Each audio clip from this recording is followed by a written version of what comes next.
이제 그 동투남 송영길이 네네. 야 이자가 이게 뭐 선전포고를 들고 전국을 이게 돌고 있어요. 지금 이제 먼저 두 가지로 좀 짚어봐야 될 것 같은데 네네. 이자가 이게 8일날 소환됐잖아요. 네네. 근데 자기도 이제 변호사니까 영장 칠 거는 직감하겠지. 영장 칠 거는. 근데 구속영장을 치도 나는 기각시킬 자신 있다. 이렇게 큰 소리 치는데 이자가 이게 유창우한테 간다고 생각하는가? 아니면 이게 뭘 믿고 이렇게 큰 소리 칩니까?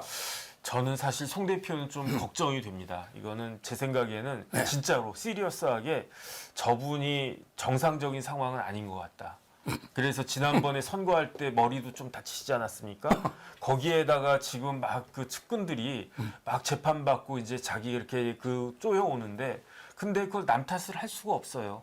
지금 제가 아까도 말씀드렸지만은 그 민주당의 전현직 대표는 지금 둘 다 피의자 피고인인데 그런데 전직 대표의 혐의는 현직 대표의 혐의에 비하면 그야말로 조족지혈이란 말이에요. 그렇죠. 그런데 이재명 대표 신분이 딱 두 가지가 있잖아요. 국회의원, 어디 국회의원? 개항의 국회의원. 그다음에 지금 뭡니까? 당대표잖아요. 그런데 이 자리가 누구 자리였습니까? 개항 국회의원이 누구였습니까? 송영길이었잖아요. 당대표 누구였습니까? 송영길이었잖아요. 그러니까 만약에 송영길 전 대표 입장에서는 내가 그냥 개항에 그냥 그 눈 껌뻑껌뻑하고 가만히 있었으면 뭐 서울 인천시장 한 사람이 무슨 서울시장을 나갑니까? 그러니까 그런 그 조건 같은 게 딱 왔을 때 아마 가만히설로 이재명 대표가 그 송 의원 송 대표님 저기 나한테 이거 물려주면 다음번에 차차기는 당신 거야 뭐 이런 식의 이야기를 했나? 그건 모르겠는데 그런 감언이설에 속지 않고 그래도 제가 계약은 지켜야죠. 그다음에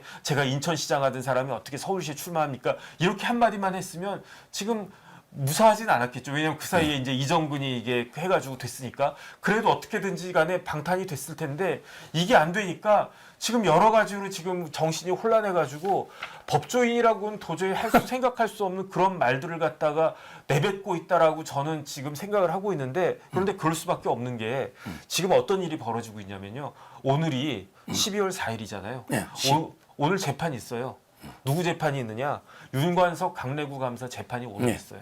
그다음에 내일도 재판이 있어요. 내일 재판은 누구 재판이냐? 박용수 재판이 있어요. 그러니까 이거를 모르겠습니까? 그러니까 근데 지금 윤관석 뭐 강내구 이런 사람들이 심지어 윤관석 의원조차도 법원에 가가지고 다 불고 있잖아요. 그게 결국 다 나한테 화살로 다가오는데 그러고 있는데 이제 12월 8일 이번 주 금요일에 이제 검찰이 드디어 오라고 하는 얼마나 두렵고 떨리고 얼마나 이제 그 망연자실할 것인가 이런 부분들을 감안하고 송영길 대표의 이야기를 들으면 이해가 되지 않는 바는 아닌데 그래도 왜 그럴까? 그 다음에 저는 처음에는 정당법 위반이면 뭐 몇 달 살고 나오면 되잖아요. 그 어렵습니까? 그냥 어렵지 쉽지는 않지 쉽지는 않은데 그래도 눈 딱 감고 갔다 오면 되는데 지금 송영길 대표는 그런 입장이 아니에요. 왜냐하면 정치자금 받았잖아요. 불법 정치자금 받았잖아요. 그래가지고 지금 수사를 받는 사람 중에 하나가 누구냐면은 송영길 대표가 대동고등학교 나왔잖아요. 네. 대동고에 동기동창이 있어요. 그 사람이 어떤 사람이냐면은 행시부터는지 어쨌는지 국토부에서 공무원 하다가 민주당 국토교통 수석 전문위원 했던 김모 씨라는 사람이 있어요. 근데 이 사람이 박모 여수상공회의소 회장의 그 중간에 딱 맡아가지고 이 사람이 여수상공회의소 소장이 뭐 하는 사람이냐면 폐기물 업체 운영하는 사람이거든요. 그러니까 이 사람의 민원은 뭐냐면은 소각장을 늘리는 게 민원인데 이 소각장 인허가권을 누가 갖고 있냐? 국토부가 갖고 있었다고요. 그걸 송영길한테 이제 그 청탁을 갖다 했겠죠. 그러니까 송영길이 그 김 전문위원한테 부탁을 했겠죠. 국토부 출신이고 하니까 이런 것들이 지금 쭉 드러났는데 정당법 위반 가지고는 뭐 얼마 나오지 않을 거지만 이제 정치자금법 위반이면 형량이 세지고 거기에다가 이게 이제 대가성까지 입증이 되면은 먹사연에 들어간 걸로 하면은 제3자 뇌물죄가 될 거고 송영길 대표가 진짜 자기가 먹었다라고 그러면 뇌물죄가 되는데 이게 그냥 뇌물죄가 아니고 특가법상의 뇌물죄이니까 지금 굉장히 막 정신이 막 혼란스러울 그런 상황이고 그러니까 생각이 나는 대로 말을 뱉을 수밖에 없는 그런 참 딱한 처지에 있다. 그래서 저는 안쓰럽다는 생각이 사실은 좀 많이 듭니다. 지금 이제 이거 송영길이는 아직 검찰의 혐의를 모르는 것 같아요. 네네. 근데 우리가 가르쳐줘도 지가 대비를 못할 거예요. 네. 조금 전에 변호사님은 다 가명으로 김모, 그다음에 이 박모라고 했는데 저는 이게 이미 다 실명을 깠어요. 네. 옛날에 김모는 아마 김우철이라고 옛날에 신앙님 사건 있죠. 거기에 송영길 보좌관 출신이 주범으로 이게 자료 전달하고 있다 했잖아요. 네네. 그분이 수석교통전문위원입니다. 원래 송영길하고 이름이 이미 까져 있고 그다음에 여수상공에서는 박용화입니다. 박용화 다 이름이 이미 공개돼 있고 제가 여기 송영길 검찰의 혐의는요. 압수수색만 보면 일단 돈봉투 9,400 그렇죠? 그다음에 그 얌전한 고양이 컨설팅 업체 대납한 거 네. 먹살이 9,240만 원. 그다음에 정거인멸 컴퓨터 다 없앤 거 있잖아요. 먹사연. 그다음에 여수상공회의소에서 박용화가 개인이 2억 5천을 주고 그다음에 해이 상공에서 돈을 8천을 준 거예요. 네네. 3억 3천을 줬는데 그중에 일부가 뇌물입니다. 네. 폐기물 처리업소 자기 뇌물이 있어요. 그 4천만인가? 뇌물은 알다시피 이게 엄청난 형량이잖아요. 나머지는 정치 자금이라도 뇌물이 있단 말이에요. 뇌물은 아주 형량이 높고요. 그다음에 또 코스닥 기업 중에 와토저 코리아라고 있어요. 이게 송씨 같은 송씨 송공석 씨 거기에 여의도의 식당에 다 대납을 했습니다. 혐의가 한두 개가 아니에요. 저는 이런 자가 뭐 영장 취마 기각 자신 있다고 어림도 없고 제가 저번 수요일날 채널에서 송영길 만났더니 제보고 막 그 교체하면서 뭘 하더라고 왜 서변호사 가짜뉴스를 계속 하고 있느냐고 이게 가짜인지 진짜인지 한번 영장 치가지고 판사한테 한번 받아보자. 저는 이렇게 봅니다. 네네. 그런데 더군다나 이해가 되지 않는 게 송영길 대표가 뭐라고 그랬냐면 한동훈 장관하고 윤석열 대통령 지칭하면서 내년 총선 끝나면 두 사람이 피의자가 될 거라고 그러더라고요.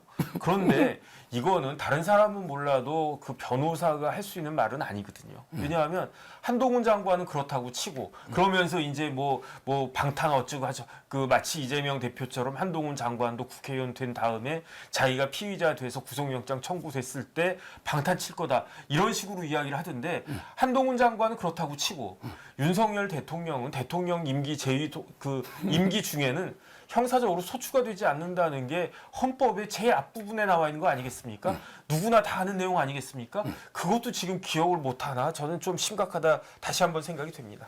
지금 이제 또 하나만 더 송영길이가 와 당을 만들겠다는 거예요. 네네. 그러면서 그 당이 윤석열 퇴진당을 만들겠다는 거예요.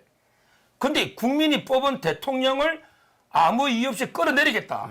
이거는 민주적 기본 질서에 반하는 거 아닙니까? 네네. 그러면 이게 우리나라 정당이 민주적 기본 질서에 반하면 우리 헌법 8조입니까? 바로 위헌정당 해산식이 되는 거 아니에요. 저는 송영길이가 이런 당 만들면 한동훈 장관 헌법재판소에다가 이 당 해산해라. 옛날에 우리 그 이석기 그 진보당처럼 통지당처럼 이렇게 보는데 이 당이 과연 이게 불법적인 정당 아닙니까? 아니 못 만들어요. 못 만든다. 첫 번째 이준석한테도 까였잖아요. 같이 하자고 했는데 안 한다고 그런 거잖아요. 그 다음에 두 번째는 뭐냐면 그런 당 만들기 전에 구속될 가능성이 제가 봤을 때 99%입니다. 근데 어떻게 당을 만듭니까? 그 다음에 송영길이 왜 이준석이 송영길하고 같이 손을 안 잡겠습니까? 상품성이 전혀 없어요. 송영길 가지고 무슨 상품성이 있다고 표를 갖다가 얻을 수 있겠습니까? 그러니까 본인만 지금 마음이 막 왔다 갔다 안절부절하면서 아유 그러면 이제 내 정치 생명 끝나나? 그 다음에 심지어 내가 환갑 넘어서 한참 동안 70 가까이 될 때까지 깜빵 생활을 해야 되나? 이런 생각들이 막 있기 때문에 지금 제대로 된 정신으로 가지고는 저런 말을 할 수가 없다라고 저는 생각을 하니까 그냥 그러려니 하는 게 좋겠습니다. 야, 지금 여기 송영길이 그 깜빵 가면요. 네네. 아까 일부에서 이재명도 영장 치면 제가 이제 그 교정본부에 물어보니까 독방은 그래 많지는 않더라고요. 독방은요. 지금 이제 이미 그 교도소 예약 티켓